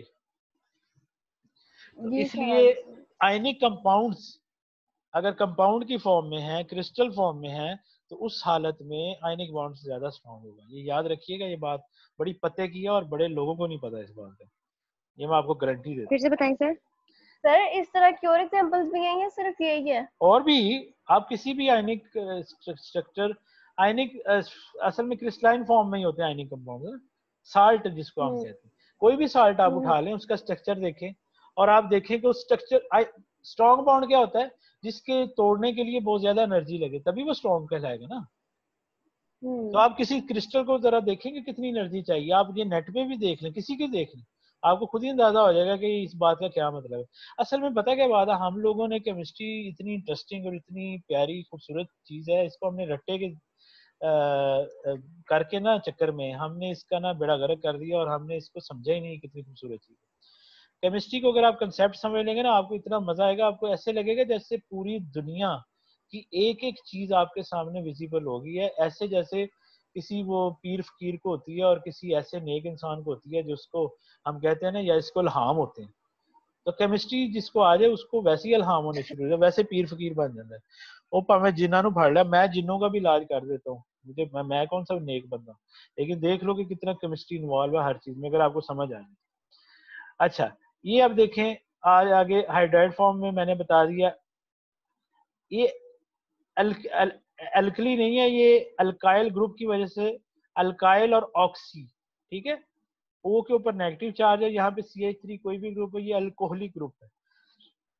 आगे आ जाता है न्यूट्रल न्यूक्लियोफाइल, यानी कि इलेक्ट्रॉन रिच तो है लेकिन इनके ऊपर चार्ज नहीं है। उसमें एग्जांपल अमोनिया की है, NH3, वाटर की है H2O, O के पास 2 लोन पेयर है, ठीक है, इलेक्ट्रॉन रिच स्पीशीज है। इस तरीके से RNH2, ROH, ये वाले ग्रुप्स जो हैं, इसमें अगर आप देखें ये लोन पेयर की वजह से ऑक्सीजन और नाइट्रोजन, इस तरह की जो स्पीशीज होती हैं, इनके अंदर अगर आप देखेंगे तो ये भी न्यूक्लियोफाइल। अब इलेक्ट्रोफाइल और न्यूक्लियोफाइल आपको नहीं भूलना चाहिए। अच्छा, ये एक और एग्जांपल है साइनाइड की, एम्बिडेंट न्यूक्लियोफाइल। कौन सा? जिसमें दोनों ही चीजें होती हैं, सॉरी, दो साइड्स होती हैं अटैकिंग की। यानी कि अगर इसमें CN के रूप में देखें तो कार्बन के पास भी 2 इलेक्ट्रॉन्स हैं, नाइट्रोजन के पास भी एक लोन पेयर है, but this is not lone pair, this is दो, ये दो सिंगली उसके पास इलेक्ट्रॉन्स हैं, ठीक है। साइनाइड के ऊपर नेगेटिव चार्ज होता है ना, तो ये उस फॉर्म में, और नाइट्रोजन के बाद लोन पेयर, यानी कि 2 अटैकिंग साइड है, यहाँ से भी अटैक कर सकता है, यहाँ से भी अटैक कर सकता है। तो ये स्पेशल टाइप ऑफ न्यूक्लियोफाइल है जिसको हम एम्बिडेंट न्यूक्लियोफाइल भी कहते हैं। इसकी शायद और भी एग्जाम्पल हो, लेकिन मुझे जस्ट एक याद थी तो मैंने लिखी। अच्छा, मैकेनिज्म, अब हम ऑर्गेनिक केमिस्ट्री में, ये तो मैंने आपको बता दिया, इलेक्ट्रोफाइल न्यूक्लियोफाइल होते हैं। रिएजेंट मतलब जो रिएक्टेंट को प्रोडक्ट में कन्वर्ट करने के लिए, ये वो वाली चीजें हैं। अब ये करते कैसे हैं काम? ये इस तरह से करते हैं कि हम अगर किसी को अटैक करते हैं, कोई ऐसी चीज, इलेक्ट्रोफाइल अगर किसी के पास गया है, ठीक है, इलेक्ट्रोफाइल क्या होगा? जिसके पास इलेक्ट्रॉन की कमी होगी, तो वो क्या करेगा? उस ऑर्गेनिक कंपाउंड की जो इलेक्ट्रॉन रिच जो एनवायरनमेंट है जिस जगह पे, वहां पे जाके वो अटैच हो जाएगा। ऐसे ही होगा ना, ठीक है। ऑर्गेनिक केमिस्ट्री रट्टा लगाए बगैर भी आपको समझ आ जाएगी। इसी तरीके से अगर मैं न्यूक्लियोफाइल किसी के करीब लेके जाऊंगा, तो जहां पर इलेक्ट्रॉन डेफिशिएंट एनवायरनमेंट है, तो वो वहां पे जाके बॉन्ड बना देगा। तो हमें रट्टा लगाने की जरूरत ही नहीं है, हमें लोन पेयर देख के, नेगेटिव चार्ज देख के, डीलोकलाइजेशन देख के, कॉन्जुगेशन देख के अंदाजा हो जाना चाहिए। मेरा ख्याल है अगर आपको कोई चीज याद नहीं भी है, तो अगर आप उसका स्ट्रक्चर देख के जरा थोड़ा सा दिमाग पे जोर देंगे, तो आई थिंक सो कि आपके लिए मुश्किल नहीं है समझना कि ये इसके अंदर क्या केमिकल चेंज हो सकती है। अब मैकेनिज्म क्या होता है? मैकेनिज्म ये होता है कि हमने ऑर्गेनिक कंपाउंड को रिएजेंट की वजह से या रिएजेंट के ना होने के बावजूद भी प्रोडक्ट में एक ऑर्गेनिक कंपाउंड कन्वर्ट हो गया। अब ऑर्गेनिक कंपाउंड जब रिएक्टेंट से प्रोडक्ट में कन्वर्ट होता है, तो दरमियान में एक इंटरमीडिएट स्टेज होती है, ठीक है, रिएक्शन इंटरमीडिएट होता है, जो कि थोड़ी देर के लिए बनता है, बहुत ज्यादा रिएक्टिव होता है और अनस्टेबल होता है। लेकिन इसका स्ट्रक्चर समझने के लिए जो हम तरीका यूज करते हैं उसको हम कहते हैं मैकेनिज्म। मैकेनिज्म से हमें ये समझ आ जाती है कि ये रिएक्शन कैसे हुआ, यानी कि ये जो ऑर्गेनिक मॉलिक्यूल था ये प्रोडक्ट में कन्वर्ट कैसे हो गया। ठीक है, अब ये ये मैं आपने क्या लिखा रिएक्शन? ये रिएजेंट लिखा है मैंने, ये ऑर्गेनिक मॉलिक्यूल लिखा है, ये के मैंने बाद क्या है रिएक्शन? Reaction intermediate. ठीक है, वो यानी कि इंटरमीडिएट स्टेज बनती है एक दरमियानी में जो stages होते हैं जी, ठीक है, वो रिएक्टेंट से प्रोडक्ट में कन्वर्टर के दरमियान में एक इंटरमीडिएट स्टेज बनती है मेड बिटवीन द इंटरमीडिएट में तो रिएक्टेंट सर वो एंड डिफरेंट प्रोडक्ट। प्रोडक्ट्स ठीक है, होते हैं जो बहुत छोटे ज्यादा छोटे। अनस्टेबल होती है और रिएक्टिव होती है। जी क्या कह रहे हैं आप? सर कुछ नहीं, वो इंटरमीडिएट्स का ही था हाँ कि जी, हाँ जी, वो जो मैंने बताया ना, मैंने ये हैंड रिटन बनाए हैं तो बस समझाने के लिए बनाया मैंने कोई वो उसको नीट करके नहीं बनाया। अच्छा, जी सर ये समझ। 4 तरह के होते हैं, कार्बोकेटाइन, कार्बेनाइन, नाइट्रीन और कार्बीन। ठीक है, जो इंटरमीडिएट स्टेज है, जो रिएक्टिव है, जो बहुत ज्यादा स्टेज। मैं आपको बेसिकली ऑर्गेनिक केमिस्ट्री समझा रहा हूँ। पहले मैंने आपको स्ट्रक्चर बताया कि स्ट्रक्चर कैसे बनाते हैं, लिखते कैसे हैं। उसके बाद मैंने बताया कि रिएक्टेंट से प्रोडक्ट में कन्वर्ट करने के लिए हमें रिएजेंट की जरूरत होती है।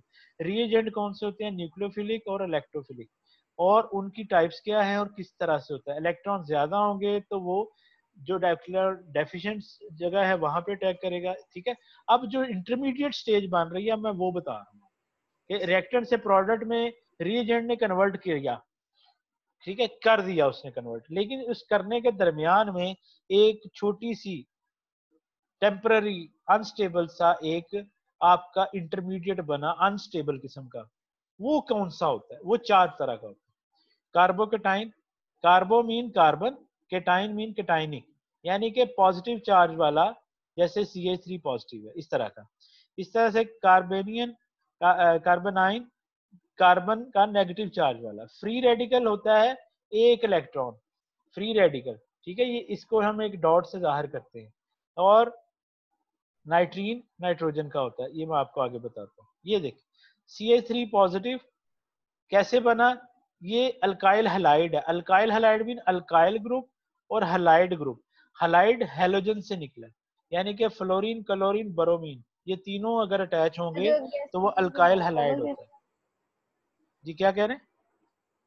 मैंने कहा जो नोबल गैसेस है वो। नोबल गैसेस नहीं बचे, ये 7वां ग्रुप है। नोबल गैसेस है 8वां ग्रुप। अल्काइल हैलाइड हेलोजन से निकला। हेलोजन जो हाईली रिएक्टिव होते हैं और इनकी इलेक्ट्रोनेगेटिविटी ज्यादा होती है। ये 7th ग्रुप है पीरियोडिक टेबल का। मैं ना नेक्स्ट पीरियोडिक टेबल भी ठीक है। खोल ही दूं दिखाने के लिए। चलिए, अभी जरूरत पड़ेगी तो दिखा दूं। अच्छा, ये अगर बॉन्ड टूटता है तो ये Cl नेगेटिव इलेक्ट्रोनेगेटिविटी के होने की वजह से ये म्यूचुअल शेयरिंग ऑफ जो इलेक्ट्रॉन्स हैं, ये पूरे का पूरा पेयर अपने पास लेके नेगेटिव चार्ज बन गया और इस कार्बन का भी हाइड्रोजन ले गया अपने साथ। तो ये इलेक्ट्रॉन की डेफिशिएंसी होगी, ये CH3 CH2 पॉजिटिव। अब ये ऐसे तो नहीं रहेगा ना हमेशा, इसलिए ये टेम्पररी फेज होता है। और ये इस तरीके से ये CH3 ये भी एक बना, यहाँ पर भी पॉजिटिव चार्ज आ गया। तो ये इस तरह की जो एग्जांपल्स हैं ये कार्बोकेटाइन की हैं। कार्बेनियन, कार्बोनाइन नेगेटिव चार्ज, ये भी उसी तरीके से। अगर इस कार्बन के पास जैसे ये CH3 CH2 है, अगर ये अपना इसी के पास ही आ जाए इलेक्ट्रॉन तो इसके ऊपर नेगेटिव चार्ज आ जाएगा, यानी कि इसने दिया नहीं है बल्कि इलेक्ट्रॉन पेयर अपना पूरे के पूरा अपने पास ले लिया। ठीक है, इस तरह का CH3 CH3 ये इस तरह की एग्जांपल होगी। ये टेम्पररी फेज है, मतलब पॉजिटिव चार्ज बेस भी हो सकता है, नेगेटिव चार्ज बेस भी हो सकता है, फ्री रेडिकल भी हो सकता है। फ्री रेडिकल में क्या होता है? Unpaired single electron. ठीक है, जैसे ये अगर हैलोजेंस हैं, क्लोरीन की अगर स्प्लिटिंग होती है उसमें यूवी लाइट के अंदर, तो ये होमोलिटिक स्प्लिटिंग कहलाती है। यानी कि अच्छा, हम जब इलेक्ट्रॉन को शेयरिंग, अच्छा इसमें दिखाते हैं हम ऑर्गेनिक केमिस्ट्री में, अगर तो हमने एक इलेक्ट्रॉन दिखाना है तो हम आधा तीर लगाएंगे। जैसे ये एक एरो का निशान होता है ना, तो एरो का निशान 2 साइड पे होता है ना ऐसे। तो अगर हम फ्री रेडिकल में एक इलेक्ट्रॉन दिखाना है तो हमने हाफ एरो बनाना है। इस तरीके से इस बॉन्ड को हमने आधा तोड़ के एक इलेक्ट्रॉन इस पे ले गए, आधा तोड़ के इधर ले गए, होमोलिटिक स्प्लिटिंग हुई दोनों के ऊपर एक एक इलेक्ट्रॉन। अगर देखा जाए तो ये एक एक इलेक्ट्रॉन इनका अपना ही था, ये म्यूचुअल शेयरिंग से इन्होंने बनाया था ना बॉन्ड। क्लोरीन के आखिरी शेल में 7 इलेक्ट्रॉन्स होते हैं, इसके भी आखिरी शेल में 7 इलेक्ट्रॉन्स होते हैं, तो एक एक इलेक्ट्रॉन इन्होंने शेयर किया, इनके पास 3-3 लोन पेयर्स भी हैं, ठीक है। 7वां ग्रुप है, इसके 7वें ग्रुप का मतलब ये है कि इसके आखिरी शेल में 7 इलेक्ट्रॉन है, 6 इलेक्ट्रॉन्स लोन पेयर की फॉर्म में है, 1 इलेक्ट्रॉन बॉन्ड पेयर की फॉर्म में। तो वो इलेक्ट्रॉन टूट के इलेक्ट्रॉन नहीं, उसका बॉन्ड टूटा, तो ये होमोलिटिक स्प्लिटिंग हुई एक जैसी। इस तरह से HBr में H और Br का बॉन्ड टूटे और अगर इस तरह से हो जाए तो ये हम कहलाती है होमोलिटिक स्प्लिटिंग, इसको हम कहते हैं फ्री रेडिकल। कार्बीन क्या होती है? ऐसा कार्बन जिसके पास लोन पेयर हो, ठीक है, कार्बन विद लोन पेयर, जिसमें CH2 की एग्जांपल है CH2N2, CH2 और N2 इस तरह से स्प्लिट होगा तो कार्बन के पास लोन पेयर आ जाए। नाइट्रीन, ये नाइट्रोजन कंटेनिंग कंपाउंड्स, ठीक है, इसके बाद नाइट्रोजन के पास ये अगर आप देखें तो इसके पास भी 2 लोन पेयर हैं, वैसे तो 3 बॉन्ड बनाता है ना, तो एक बॉन्ड बनाया, एक तो लोन पेयर था, और जो एक बॉन्ड नहीं बनाया उसकी बजाय इसके पास वो पूरे का पूरा एज अ लोन पेयर उसने अपने पास रखा हो, तो ये नाइट्रीन कहलाता है। अब इलेक्ट्रॉनिक इफेक्ट्स क्या होते हैं? बच्चे थकते नहीं गए? थक गए हैं